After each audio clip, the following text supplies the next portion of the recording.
आज है उसका पहला दिन और आज जो भोग लगेंगे उसके लिए मैं पहले किचन को अच्छे से क्लीन कर लूँगी, तब जाके फिर मैं माता रानी के लिए भोग बनाना स्टार्ट करूँगी। नमस्ते फ्रेंड्स, आज है नवरात्रि और आप सबको हैप्पी नवरात्रि। 9 दिन आपकी सारी मनोकामनाएं माता रानी पूरी करे।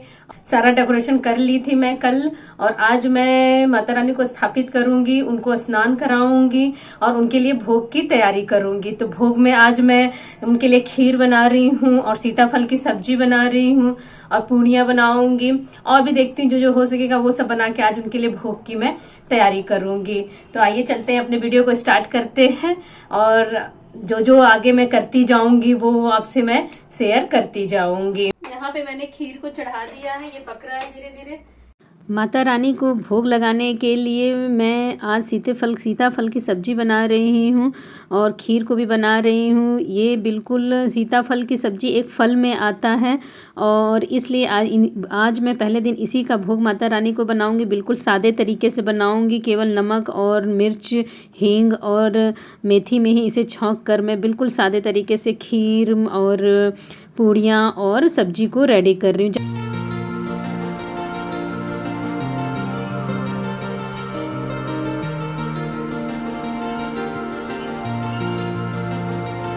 और जो मैंने ये बंदरवार बनाया था उसको मैंने अपने मंदिर में, उसको अपने दरबार में और बाहर गेट पे लगा दिया है, जिससे कि जो नेगेटिव एनर्जी होती है वो घर में प्रवेश नहीं करती है।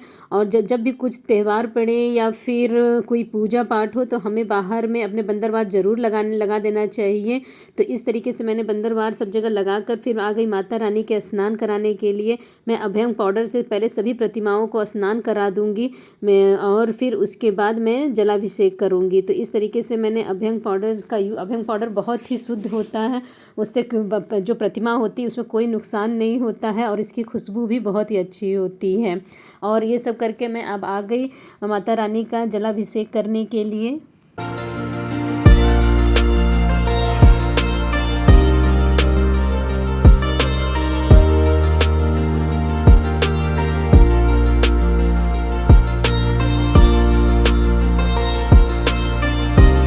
और यहाँ पे मैं माता रानी को सिंहासन पर स्थापित करूँगी। तो उसके लिए पहले मैंने उनके चरणों को यहाँ विराजमान किया है। इस तरीके का मैंने मंदिर की शॉप से चरण ले आकर उसे इस तरीके का मोम आता है एक, उससे इसको यहाँ पे पेस्ट कर दिया है और अपनी माता रानी को इस पे विराजमान कर लिया है। अब इनकी मैं स्थापना कर दूंगी। इसी के साथ मैं अष्टदल कमल यहाँ बना रही हूँ पीले चावल से।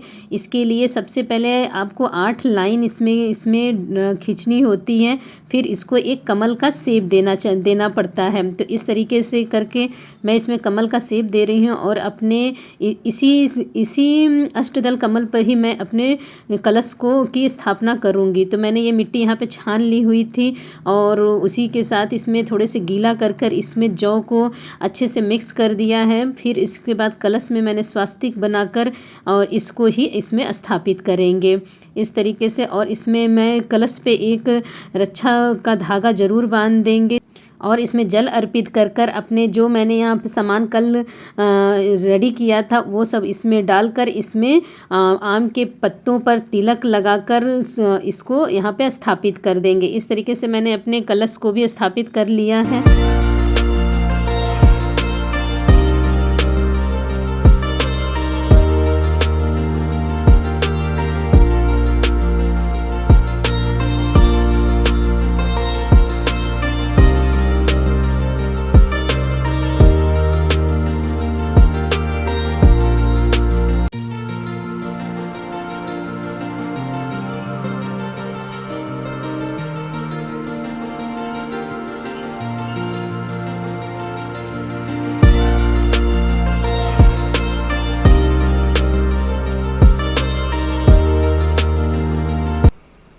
मैंने इस कलर की साड़ी पहनी है। आज सोचा कि माता का आगमन है तो मैं भी अपना श्रृंगार थोड़ा सा कर लूं। ज्यादा टाइम तो मिल नहीं पाता है ये सब करने के लिए। मैं जा रही हूँ पूजा करने। मैंने सारी तैयारी कर दी है, बस जो पूजा करने को रह गया है बस उसी टाइम मैंने ये साड़ी डाली है। तो अब मैं साड़ी पहनकर आ गई हूँ अपनी आगे की पूजा को करने के लिए। सारी रेडी मैंने पहले से तैयारी मैंने पहले से ही कर ली थी और अब आ गई अपने ज्योत की को प्रज्वलित करने के लिए, हवन को जलाने के लिए और अपने पाठ को करने के लिए। तो इस तरीके से मैंने मंदिर में भी और माता रानी के दरबार में भी ज्योत को प्रज्वलित किया है और उनसे प्रार्थना की है कि आप इसे इस नवरात्र के 9 दिन पूरे इसे जलाए रखना। और मैंने अपने सारी देवी देवताओं को चंदन रोली से और सिंदूर से टीका किया है।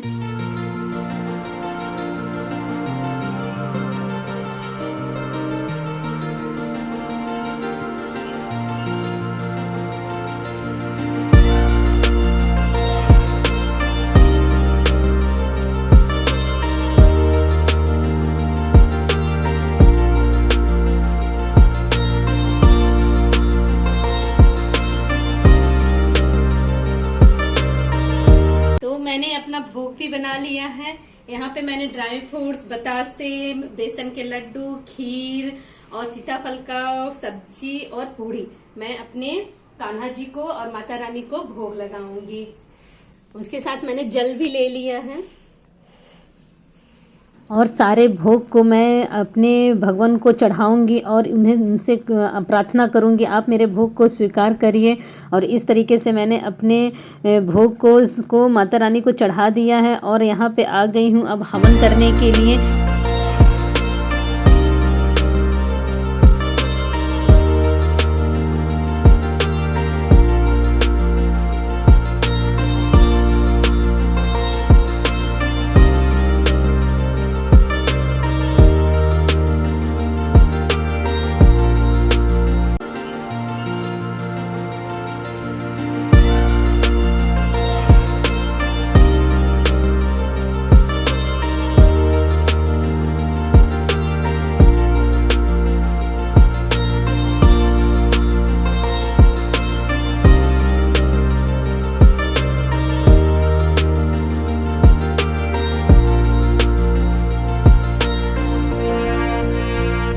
सारी पूजा याचना करके मैं घर में अपने कपूर बाती सब दिखा ली हूँ और अब आ गई हूँ अपने पाठ को स्टार्ट करने के लिए। उससे पहले मैं यहाँ पे एक काम करती हूँ हमेशा कि मैं जो मेरी विश होती है मैं उसे कागज़ में लिख कर और उस पर रक्षा रोरी टीका लगाकर माता के चरणों में रख देती हूँ, जिससे कि मेरी ये कामना जब भी आपकी इच्छा हो इसे आप पूरी करिएगा माता रानी, और उनसे ये प्रार्थना करती हूँ।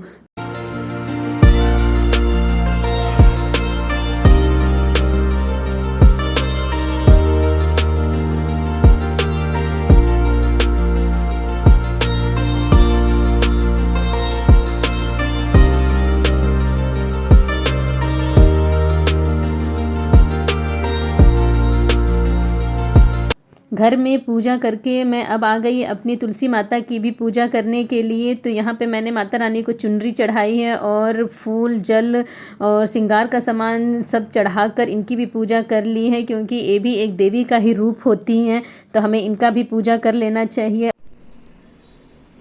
तो आज की मेरे शुभ नवरात्र के पहला दिन की पूजा संपन्न हुई। पहला दिन रहता है तो इसलिए थोड़ा सा काम ज़्यादा रहता है, थोड़ा लेट हो जाते हैं और पूरी तैयारी क्योंकि करना होता है। लेकिन जब नेक्स्ट डे पूजा करते हैं तो थोड़ा सा कम काम रहता है, तो बस तुरंत पूजा हो जाती है। लेकिन पहले दिन वाले दिन में बहुत सारे काम होती हैं, बहुत चीज़ें, स्थापना, कलश स्थापना, दीपक, अखंड, अगियारी, भोग, बहुत चीज़ें होती हैं जिसको सुबह से ही उठ के मैं सुबह से ही कर रही हूँ और अब जाके मेरी पूजा संपन्न हुई है।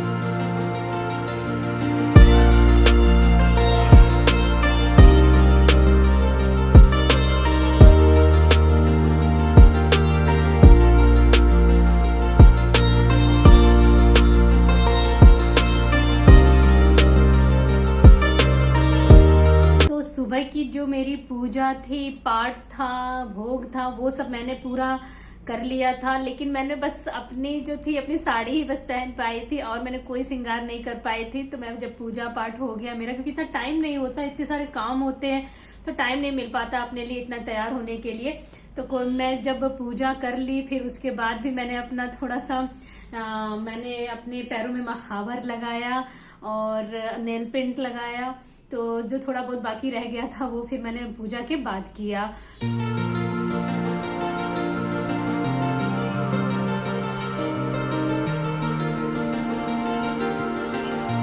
आ गई मैं शाम की पूजा करने के लिए। शाम को भी मैं यहाँ पे धुनी करूँगी और जो मैंने जौ को लगाया है उसमें भी थोड़ा सा जल सुबह शाम में जल छिड़क देती हूँ, जिससे कि उसमें जो अंकुरित जौ निकले वो अच्छा निकले।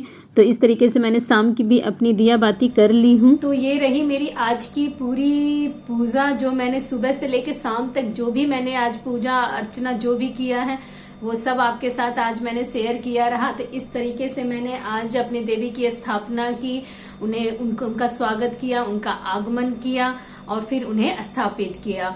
तो इस तरीके से मैंने आज पूरे दिन देवी के चरणों में ही अपना दिन पूरा बिताया है। घर में बहुत ही पॉजिटिव एनर्जी बनी रहती है। सुबह शाम की जो पूजा होती है, श्रद्धा होती है और जो हम लोग हवन करते हैं उसकी वजह से पूरे घर में पूरी एक पॉजिटिव एनर्जी बनी रहती है। एक हैप्पी सा महसूस होता है, एक जैसे पूजा का पूरा वातावरण बना रहता है। बहुत ही अच्छा लगता है ये 9 दिन। और थोड़े से काम पहले दिन ज्यादा होते हैं, लेकिन धीरे धीरे ये काम कम हो जाते हैं। तो पहले दिन का ही बस काम है ज्यादा से ज्यादा, नहीं तो दूसरे दिन बस दिया बत्ती और यही सब अपना भोग वोग थोड़ा बहुत लगाना होता है। तो ये रहा मेरा आज का वीडियो। अगर आपने मेरे चैनल को सब्सक्राइब नहीं किया है तो प्लीज मेरे चैनल को सब्सक्राइब कर लीजिएगा। इसी तरीके से मैं अच्छे से वीडियो आपके साथ जरूर शेयर करूंगी जो आपको भी अच्छी लगेगी। और अगर आपको कुछ टिप्स अच्छे लगते हो या मेरी कुछ भी भाव श्रद्धा कुछ भी मेरा काम अच्छा लगता हो तो एक कमेंट्स जरूर करिएगा। तो मिलते हैं अपने नेक्स्ट वीडियो के साथ। तो ओके फ्रेंड्स, जय माता दी, हैप्पी नवरात्रि आप सबको।